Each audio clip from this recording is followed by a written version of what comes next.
know CNN hates truth, and we know they hate freedom.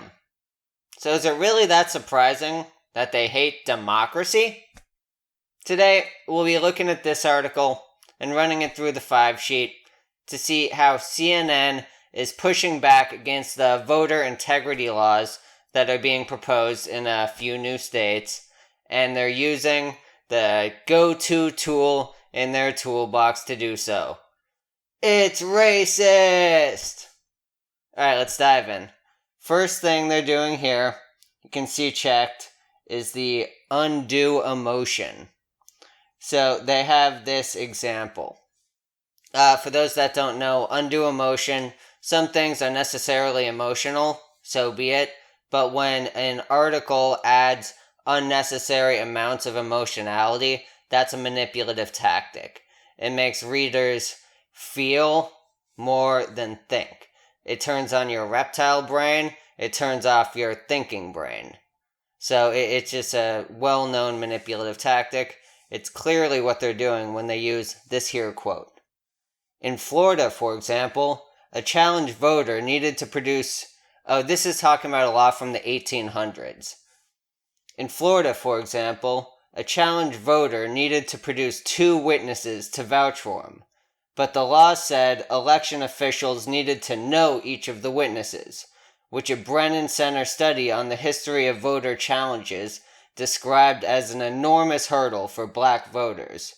Polling places in segregated Florida were staffed by white residents who were unlikely to know African American witnesses. Now that is terrible. That's something that should not have happened. That's a dark chapter in our country's history. But it is of little to no relevance to the laws being proposed today. For one, the voting laws today do not require 2 witnesses to prove that you are who you say you are. Number 2, we don't have nearly the same type of segregation that we did in the 1800s. And number 3, it wouldn't be practical for the poll workers to know the 2 witnesses of anybody, regardless of what race they were. So this quote has absolutely no factual bearing on what they're talking about, but it just sounds terrible, and it adds huge emotional weight to their story. For that reason, it is clearly a manipulative tactic. Alright, what's the next one they use here? They use... Why is my darn computer acting weird? Alright. Next one we're going to talk about are these expert witnesses. These 2 partisan experts they have. One of them is... What is her name? Carol Anderson, who implies that the new laws are like a new Jim Crow. And that she also implies that if minority voters go to do poll watching in white districts, they're going to be arrested or worse. So, both of those statements are crazy. Jim Crow era, for example, had the brown bag test, where if you're only able to vote, they would hold up a brown bag, like little kids bring their lunch to school in, and if your skin was darker than that brown bag, then you're not able to vote. That is very much different than any of the things we're talking about today. It is not in the same league. Comparing these changes, which the changes they're mostly talking about is giving poll watchers greater authority to actually watch the polls, not be kicked out like they were in the 2020 election in different states under different circumstances. Comparing those rule changes to things like the brown bag test is insane. And that's why the CNN article didn't even have the balls to put it in their own words. They just cited these experts who are just partisans, is a more accurate way to describe them. And it just included quotes from them making these egregious, over-the-top claims. And then CNN did not criticize, did not push back, did not add any context to them.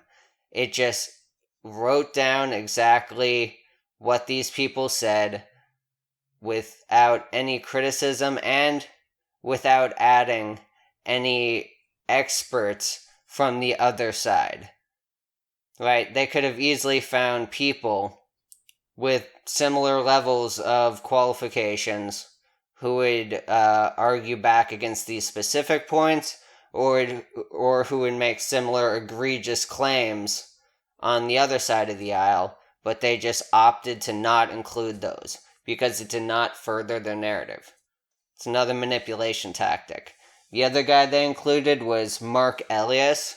He's a Democratic lawyer. He's just a partisan. He's essentially a member of the Democratic Party. He's employed by the Democratic Party. He's an advocate for the Democratic Party. So he stated that the laws will be used for voter suppression. And so, again, the CNN article didn't even have the balls to say that these laws will be used for voter suppression, but they have this guy, oh, well, he's an expert in the field. This is an election lawyer. If you can't trust the experts, who can you trust? This guy says there will be voter suppression, then there must be voter suppression. But it's irrational to think of this guy as an expert. He is a partisan. He's an advocate for the side that would benefit if we were to believe that these are tools for voter suppression. So it's a very dishonest, manipulative tactic they're using here. One last note on this point. They included this quote. This is something CNN did put in their own words. Quote, "There is no evidence of widespread fraud in the 2020 election." They also could have said, "There is no evidence of widespread suppression in the 2020 election." They didn't do that, right? There have been no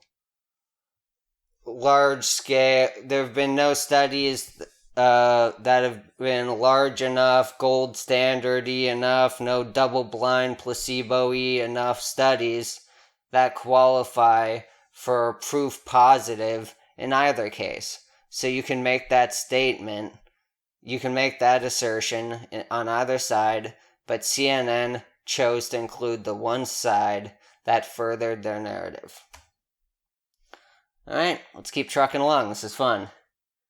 Next up is the straw man feigning ignorance.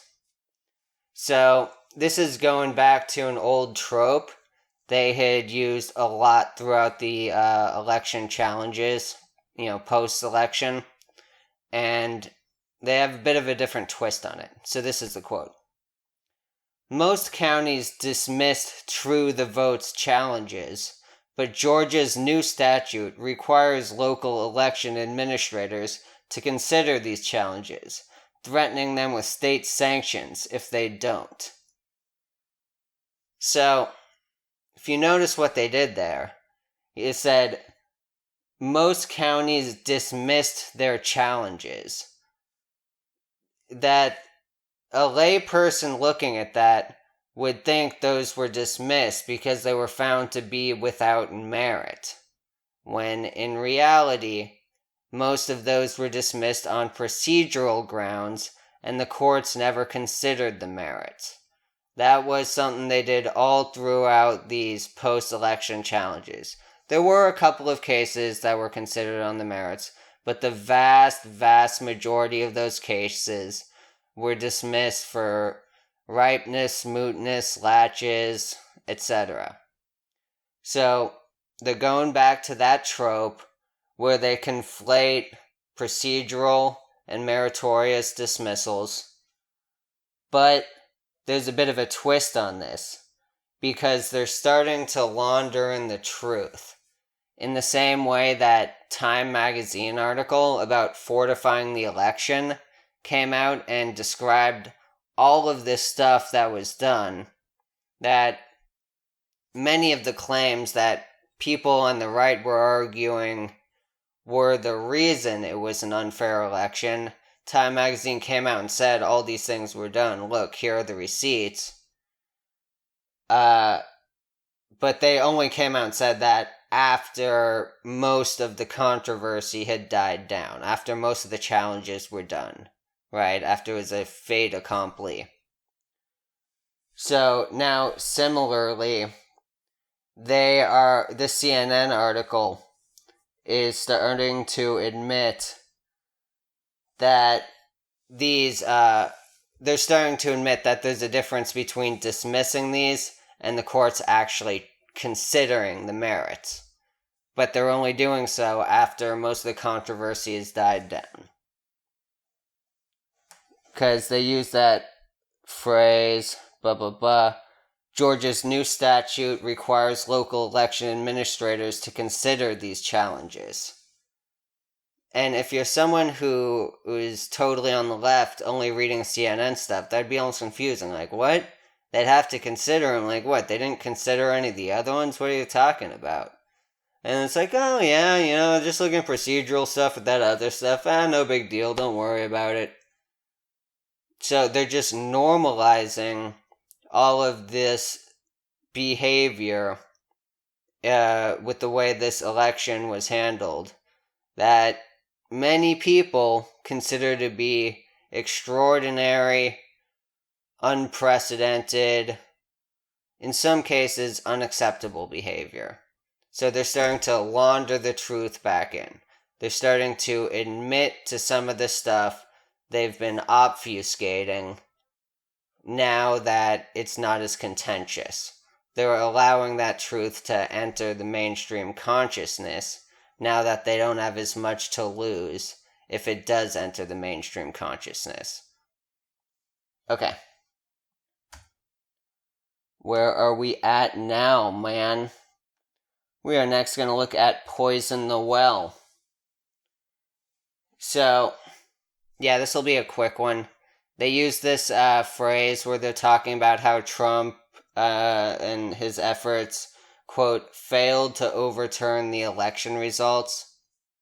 So that poisons the well in two ways. Number one, no one wants to be on a team that fails to do something. So kind of on an emotional level, before you even, the first word of the sentence already is like, I don't want to be associated with those guys. It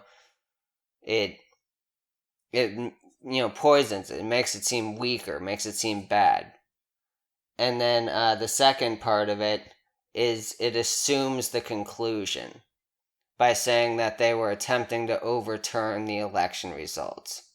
Whereas if what the people making those attempts were saying was true, right, if their claims were true, then it wouldn't be overturning the results, it would be correcting the results. If what they said was true, then it wouldn't be overturning, it would be correcting the results. By saying overturning the results, you're assuming that all of their attempts were in bad faith, that they were wrong the whole time.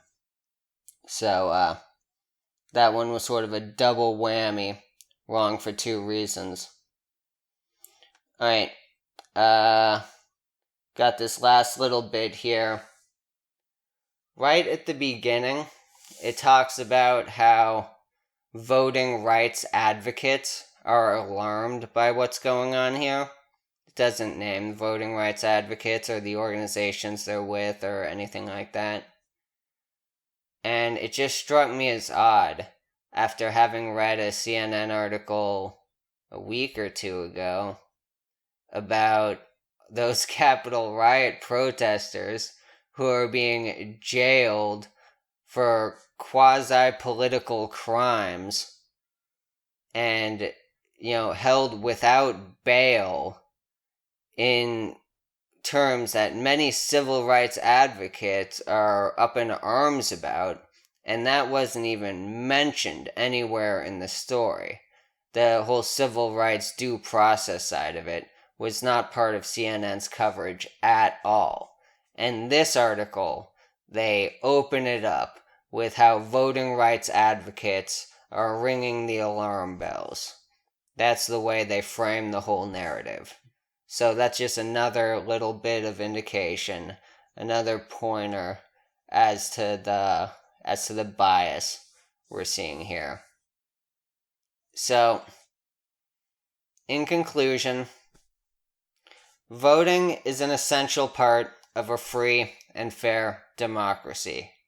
And I think any reasonable observer will agree that voter suppression happens to some extent. And on the other side of the coin,